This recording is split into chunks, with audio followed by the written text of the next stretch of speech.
বড় পীর আব্দুল কাদের জিলানী মাহবুবে সুবহানী কুতুবে রব্বানী রাস্তা দিয়া চলতেছেন, একটা কুকুর সামনে দাঁড়ায় গেল। কুকুর ডাক দিয়া কয়, বড় পীর আমার কথার জবাব দিয়া তারপরে যাও, বলো তুমি ভালো নাকি আমি কুকুর ভালো? বড় পীর চিন্তায় পড়ে গেলেন, যদি বলি কুকুর তুই ভালো আমি খারাপ, আল্লাহর কোরআনের আয়াতের উল্টা হবে, কারণ বনি আদম হলো শ্রেষ্ঠ। যদি বলি তুই খারাপ আমি ভালো, তো অহংকারী আসিয়া যাবে। আর যদি বলি আমি খারাপ তুই ভালো, তো কোরআনের আয়াতের উল্টা হয়ে যাবে। এখন আমি খারাপও বলতে পারি না, ভালো বলতে পারি না। ভালো বললে আমি নিজে ভালো বললে অহংকারী হবে, আমি নিজে খারাপ বললে তুই কুকুর, ভালো বললে কোরআনের আয়াতের উল্টা হবে। আল্লাহর ওলি বান্দা মোরাকাবায় ঢুকলেন, আল্লাহ জবাব দিয়া দিলেন। এই জবাব পাইয়া ডাক দিয়া কয়, কুকুর কবরে যাওয়ার আগে আমি তোকে বলতে পারবো না আমি ভালো নাকি আমি খারাপ, কারণ আমাকে সবাই বড় পীর বলে ডাক দেয়, কিন্তু মরণের পরে আমার সামনে কিছু যাবে না। আমার 3টা পাতলা কাপড় আমার আসল বিছানা হবে। ওই অন্ধকার কবর 3.5 হাত মাটির ঘর হবে। ওই কবরে যাওয়ার পরে সাথী নাই, বাতি নাই। আল্লাহ পাকের 2 জন ফেরেশতা প্রশ্ন করার জন্য আসবে। আসার পরে 1 নাম্বার প্রশ্ন, রবের পরিচয় দাও। 2 নাম্বার প্রশ্ন হবে তুমি ধর্মের পরিচয় দাও। 3 নাম্বার প্রশ্ন হবে তুমি রহমাতুল লিল আলামিনের পরিচয় দাও। যদি আল্লাহর শুকর জবাব দিতে পারি, তাহলে আমি তখন তোমাকে বলতে পারবো আমি আব্দুল কাদের জিলানী ভালো, তুই কুকুর বড় খারাপ। আর যদি ওই প্রশ্নের জবাব দিতে না পারি, তখন আমার কবর হয়ে যাবে জাহান্নামের আগুন। 1টা নয় 2টা নয়, 70 থেকে 99টা সাপ কবর ভরে যাবে। 2 পার্শ্বের মাটির চাপ। তখন আমি জবাব দিয়া বলতে পারবো, কুকুর তুই ভালো, আমি মানুষেও ভালো হতে পারলাম না, কারণ আমার কবরের মধ্যে আগুন জ্বলে, আমার আযাব হচ্ছে, তোর কোনো আযাব নাই। আমি কবরে যাওয়ার আগে তোকে জবাব দিতে। জিলানী ডাক দিয়া কয়, ও দুনিয়ার মানুষ, মরণের আগে কবরে গিয়া নাজাত না পাওয়ার আগ পর্যন্ত নিজেকে ভালো মনে করার উপায় নাই। আমারে মাওলানা না বললে মনে কষ্ট পাই, আমারে আন্তর্জাতিক মুফাসসির না বললে কষ্ট পাই, আমাকে হাজী সাহেব না বললে কষ্ট পাই, আমাকে খতিব সাহেব না বললে বড় কষ্ট পাই। আমি প্রিন্সিপাল, আমি মুফতি সাহেব, আমি মুহাদ্দিস, এটা দাবি করে কত গর্ববোধ করি, কত অহংকার। কিন্তু কবরে গিয়া যদি নাজাত না পাই, আমার মাওলানাগিরি মুফতিগিরি টাইটেলে আমার কোনো কাজ আসবে না। আর আমার টাইটেল লাগবে না যদি কবরে গিয়া আমলের কারণে আল্লাহ মাফ করে দেয়। আমি মাওলানা হওয়ারও দরকার নাই, মুফাসসির মুহাদ্দিস হওয়ারও দরকার নাই। আমার মতো ভালো জমিনে দুনিয়ায় আর কেউ হতে পারবে না। এরে নবীর উম্মতের দল, দিল্লি শাহী জামে মসজিদের মধ্যে খতিব হলেন শাহ ওলিউল্লাহ মুহাদ্দিসে দেহলভী রহমাতুল্লাহ আলাইহি। জুমার নামাজের খুতবায় যখন দাঁড়ায়, রুমাল দিয়া চেহারাটা ঢাকিয়া দাঁড়ায়। একজন দাঁড়ায় বলে, হযরত আপনি চেহারা ঢাকিয়া খুতবা পড়েন, কারণটা কি? আল্লাহর ওলি বলে, বাবা আগামী জুমায় তুমি জবাব নিতে আসবা। আগামী জুমায় যখন আসলো, বলে আমার কাছে দাঁড়াও। আল্লাহর ওলি শাহ ওলিউল্লাহ মুহাদ্দিস তার রুমালটা ওই প্রশ্নকারীর মাথায় দিলেন। প্রশ্নকারী একটা চিৎকার দিয়া বেহুশ হয়ে জমিনে পড়ে গেল। হুশে আসার পরে বলে, বাবা রুমালটা মাথায় দেওয়ার কারণে তুমি চিৎকার দিলা কেন? ওই লোকটা বলে, আল্লাহর কসম, আপনার রুমাল আমার মাথায় দেওয়ার পর দিল্লির বিশাল শহরে তাকায় দেখলাম লক্ষ লক্ষ মানুষের মধ্যে কোনো মানুষ নাই। মাঝে মাঝে 2-1টা মানুষ দেখা যায়, আর বেশিরভাগ দেখা যায় কুকুর আর বানরের সুরতে। गर्भ सूरत आदमी इंसाबुदे अहमदबू जहलो हामिक साबुदे आदमीरा आदमीयत लाजिमस्त औदेरा गर्बूना बाशुद ही जमास्त। গোটা দুনিয়াটা শাসন করেছেন দুইজন, শোষণ করেছে দুইজন। একজন শাসনকর্তা সুলাইমান পয়গম্বর, আর একজন শাসন করেছিলেন বাদশাহ যুলকারনাইন। ইন্তেকালের আগে বাদশাহ যুলকারনাইন বললেন, মরার পরে জানাজা পড়াইয়া কাফনের ভেতর থেকে হাত দুইটা বের করে এলাকায় ঘুরায় ঘুরায় কবরে নিয়ে যাওয়া। যখন এনা জানাজার পরে এমন করা হলো, দুনিয়াওয়ালারা কয়, দেখ দেখ, দুনিয়ার ক্ষমতা পাইয়াও লোভ এখনো সামলাইতে পারে না, মরার পর আরো চায় আরো চায়। ইমানওয়ালা কয়, না রে বেয়াকুফ, না না, বাদশাহ যুলকারনাইন গোটা মানুষের সবক দিয়া গেল। আমি দুনিয়ার পুরা ক্ষমতা পাইয়াও আজ খালি হাতে কবরে যাইতেছি। এরে নবীর উম্মতের দল, কিসের মাস্তানি আর কিসের বাহাদুরি করো? তোমার আপন ছেলে যার জন্য তোমার ঘাম নষ্ট করে কামাই রুজি করে বাড়ি গাড়ি করো, ওই ছেলেটা তোমার গুনার ভাগ নিবে না, ওই মেয়েটা তোমার গুনার ভাগ নিবে না, তোমার মা তোমার আপন গুনার ভাগ নিবে না। দুনিয়াতে যদি মামলায় পড়ে যাও, বিপদে পড়লে দেখছনি মা বাবায় বলে এই সন্তান আমি চাই না। একটু বিপদে পড়লে মা সন্তানেরে ভুলিয়া যায়, আবার সন্তান মা বাবারে ভুলিয়া যায় স্বার্থের ভরি টানে ভরিয়া। অতএব তুমি কার পিছনে দৌড়াও, সব বাদ দিয়া তুমি আমার মাওলার সাথে যোগাযোগ লাগায়া দাও। আল্লাহকে ডাক দিয়া বলো, হে মালিক, দুনিয়াতে এই 70 বছর 60 বছর 40 বছর হায়াতে আমার প্রত্যেকটা সেকেন্ড আমি আমার দুনিয়ার লাইনে ব্যয় করলাম, বন্ধুর লাইনে ব্যয় করলাম, আমার খেলার মাঠের বন্ধুর পিছনে আড্ডা দিয়া সময় নষ্ট করলাম, লেখাপড়ার মাঠে আমার ছাত্র ভাই বোনের পেছনে সময় দিলাম, কর্মজীবনে আবার আমি টাকার পেছনে সময় দিলাম। আজান কানে আসছে মসজিদে যাই নাই, আলেম ওলামার মাইকির বয়ান আসছে বয়ানে যাই নাই, আল্লাহওয়ালারা ডাকছে আসো, মুয়াজ্জিন ডাকছে আসো, যাই নাই। ও আল্লাহ, সব জিন্দেগি বরবাদ করে ফেললাম। চোখ দুইটা বন্ধ করে তাকায় দেখি আমার আমল নামায় ভালো একটা নেক আমল নাই। ওরে বান্দা, আল্লাহ যদি জিজ্ঞাসা করে এমন একটা ওসিলা পেশ করো। আইয়ুব নবী এত বিছানায় অসুস্থ, সবাই পোকা পড়ার কারণে দুর্গন্ধে এলাকা ছাড়িয়া সবাই চলে যায়। আইয়ুব নবী এখন কাঁদতেছে, আল্লাহ সবাই আমারে ছাড়িয়া যায়, তুমি আমারে ছাড়িয়া দিও না রে আল্লাহ। এই কান্নার মধ্যে তাকায় দেখে অনেক বিবি তার ছিল, কয়েকজন বিবি আইসা বলে আমাদের তালাক দেন, আমরাও চলে যাব। আইয়ুব নবী কান্না করে বলে, বিবিরা যাও যাও, আমার জন্য আমার আল্লাহ হলেন যথেষ্ট।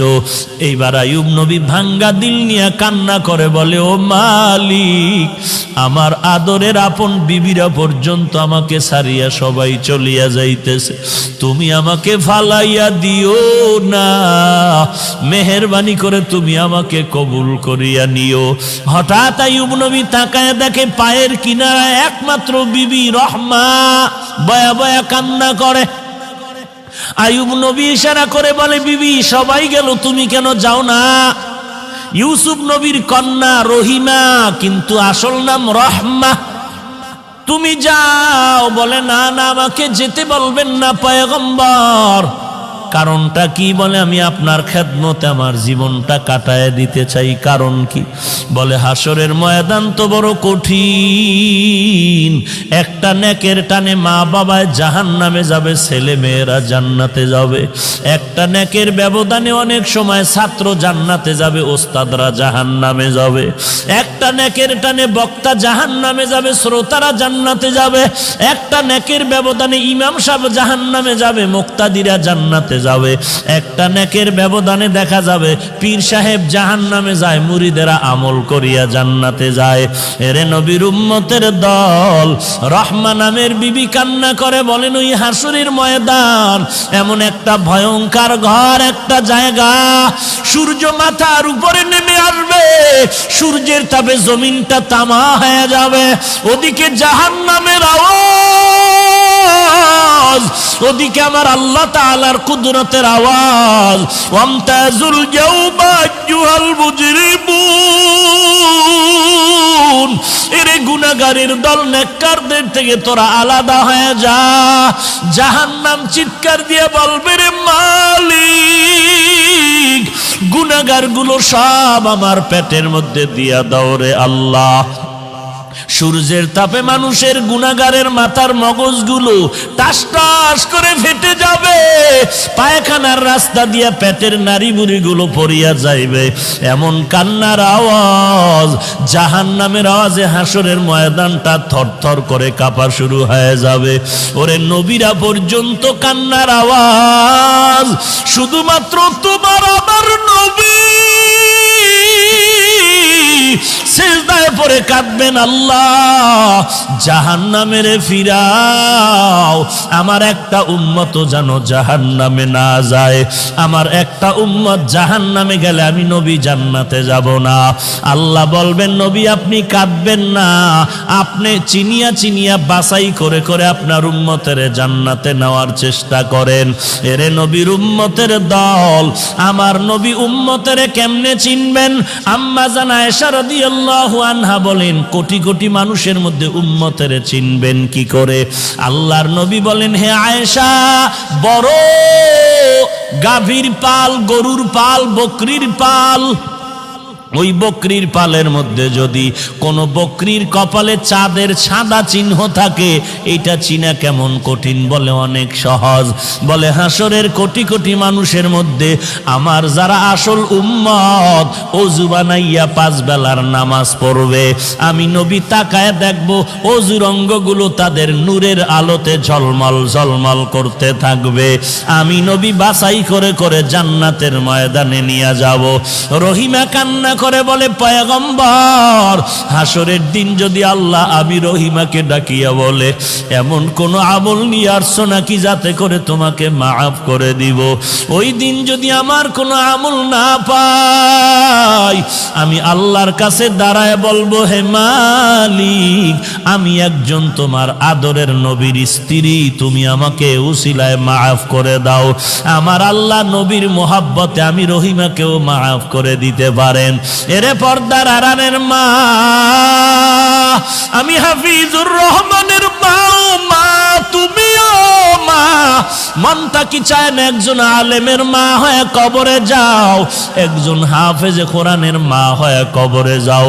তুমি মরার পরে তোমার সন্তান জানাজা পড়াবে, তুমি মরার পরে তোমার সন্তান কবরে গিয়া কোরআন পড়ে দোয়া করবে।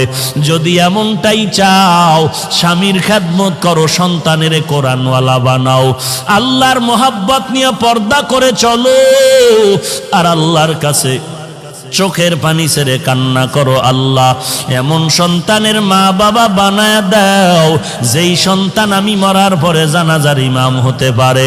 এরে যুবক, আল্লাহর কাছে তওবা কর। যৌবনের 3 ভাগের 2 ভাগ গুনাহের কাজে ব্যয় করছো, আর কয়দিন বাহাদুরি করবি?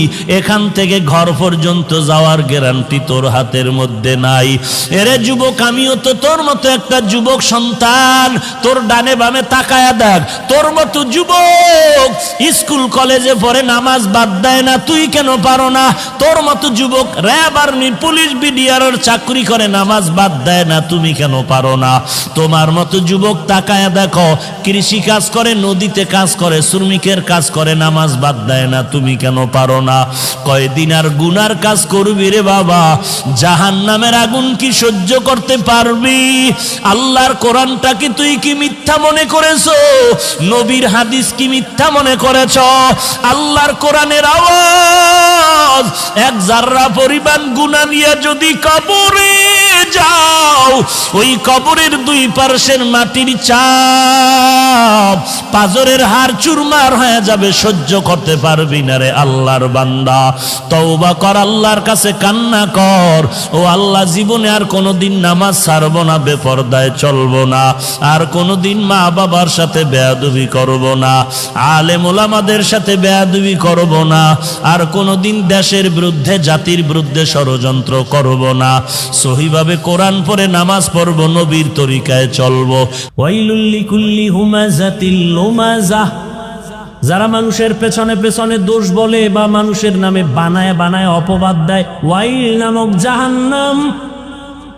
ওয়াইলু ইয়াউমাইযিল লিল মুকাদ্দিবিন, যারা মিথ্যা কথা বলে তাদের জন্য ওয়াইল নামক জাহান্নাম। ওয়াইলুল লিল মুতাফফিফিন, যারা ব্যবসা করতে গিয়া মাপে ভেজাল দেয়, কাস্টমারের ঠকায়, এদের জন্য ওয়াইল নামক জাহান্নাম। ওয়াইল মারাত্মক এক জাহান্নাম। অথচ আবার ব্যবসায়ীদের জন্য সুসংবাদও আছে। রহমতের নবী বলেন, তাজিরুস সুদুকুল আমিন মান নাবিয়িন ওয়াস সিদ্দিকিন ওয়াশ শুহাদা। রহমতের নবী বলেন, ব্যবসা করতে গিয়া যারা সততার সাথে করবা, কাস্টমারের কখনো মিথ্যা বলবা না, ধোঁকা দিবা না, আমি নবী ওয়াদা করলাম আমার সাথে তোমার জান্নাত হবে। আর যারা দোকানে লেখছে বিক্রি করা মাল ফেরত নেওয়া হয় না, এরা ধোকাবাজ। এরা কি বাজ? ধোকাবাজ। এরা সঠিক ব্যবসায়ী না, রসুলের সুসংবাদ প্রাপ্ত ব্যবসায়ী না। আল্লাহ হেদায়েত দান করুন।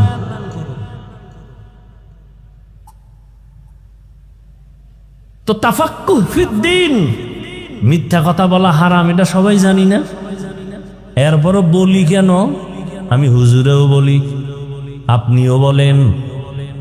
টাকা পাইবে একজনে আমার কাছে, আমি ঘরের মধ্যে মোবাইল কানের মধ্যে লাগায় হঠাৎ করে ধরি না পাওনাদারের যে টাকা পাবে ওর ফোন ধরি না, ফট করে একটা অচেনা নাম্বার দিয়ে দিছে, রিসিভ করে ফেলছে। আরে কই আপনি? ঘরে বই এখানে আমি জমিনেই নেই। একদিন পেশায় ধইরা ফেললাম, কিরে তুই ঘরের মধ্যে ছিলি, মিথ্যা কথা বললি কেন? জমি নেই নাই। আসলে মিথ্যা বলি নাই, আমি খাটের উপরে বওয়া আছিলাম।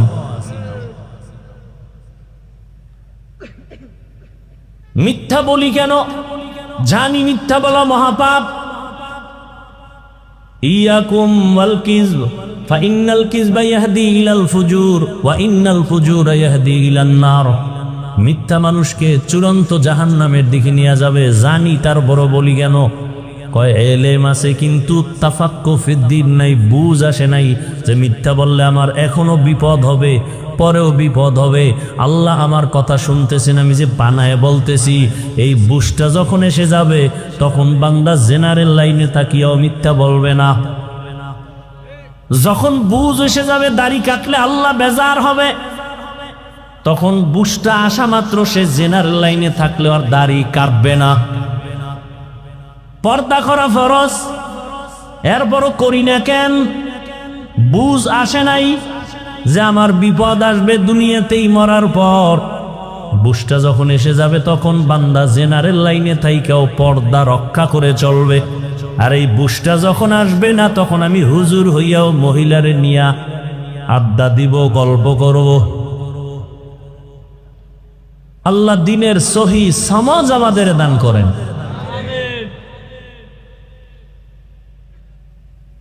এবার আসেন, আর রহমান আল্লামাল কুরআন খালাকাল ইনসান আল্লামাহুল বায়ান। রহমান হলেন তিনি, কোরআন শিক্ষা দিলেন যিনি। রহমান হলেন তিনি, মানুষ সৃষ্টি করলেন যিনি। রহমান হলেন তিনি, বয়ান শিক্ষা দিলেন যিনি। এই কথাগুলোর ব্যাখ্যা দেওয়ার আগে আমি একটু হালকা ভূমিকা টানবো, এরপরে ব্যাখ্যায় ঢুকবো। উঠা বসা করবেন না, শুরুতেই বলছি। আমি আপনাদের কাছের মানুষ, আপন মানুষ, এই মনে করে মাহফিলের বরকত নষ্ট করবেন না। এখানে কাউকে জোর করে বসানো হয় নাই, আল্লাহ দয়া করে বসাইছেন। আপনার কপাল এত খারাপ কেন? আসলে কপাল খারাপ হইলে ফিরায় কে? যদি কপাল পুরিয়াই যায় তা হাফিজুর রহমান কেন আর মক্কা মদিনার ইমাম কেন? স্বয়ং রসুলও যদি বয়ান করে ওর কপাল খোলেন। রহমতের নবী যাকে দেখলেই জাহান্নামের আগুন হারাম, কেমন মায়ার নবী আমার, এক নজর দিবে পেটের ক্ষুধা নিবারণ হয়ে যাবে।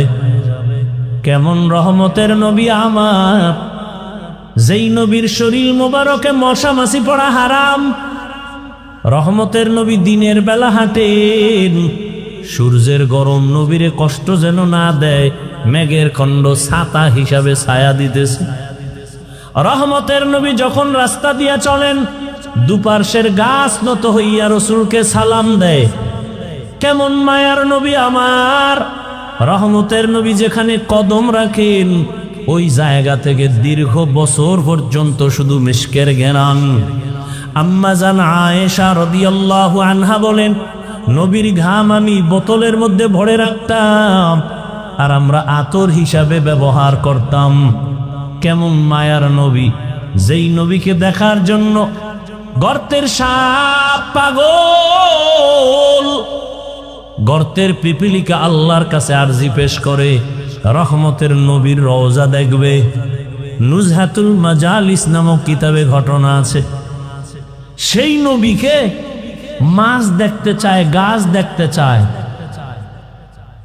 যেই নবীকে দেখার জন্য কুল মখলুকত পাগল, কিন্তু কপাল কত খারাপ, সেই নবীকে টানা একবার আর দুইবার না 13 বছর দেখলো, নবীর বয়ান শুনলো, কিন্তু কপালে কালেমা আসলো না। 13 বছর বয়ান শুনছে, কাছে বসে রসুলকে দেখছে, কালেমা। এত বড় বেঈমানের নাম জানেননি? কি নাম? এর নাম কপাল। এর নাম কি?